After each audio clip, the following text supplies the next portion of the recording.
Manny Pacquiao favored to win against Gervonta Davis. JAKARTA, a former boxer from the United States, Timothy Ray Bradley Jr., or who is familiarly known as the Bradley team, has won against Gervonta Davis alias Abdul Wahid. Pacquiao, who had just come down the mountain from retirement, briefly mentioned the possibility of fighting Gervonta Davis before he had a duel with Mario Barrios in Las Vegas, United States, in the middle of this month. Bradley says Davis is clearly 16 years younger and has a fresher physique. However, that doesn't mean he can easily win against Pacquiao. If he gets into the ring and doesn't fully focus, then he will lose to Manny Pacquiao.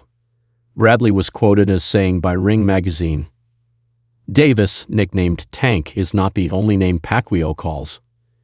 Two other names that have also been mentioned are Rolando Rolly Romero and potential rematch with his old rival Floyd Mayweather." Bradley declined to predict Pacquiao could win over the last two names, but he has a strong feeling that the Filipino champion he has ever fought will be able to win.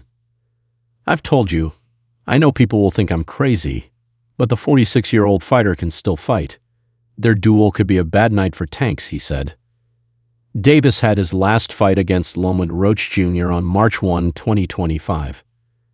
As a result, Davis's winning streak was tarnished by the controversial majority decision series.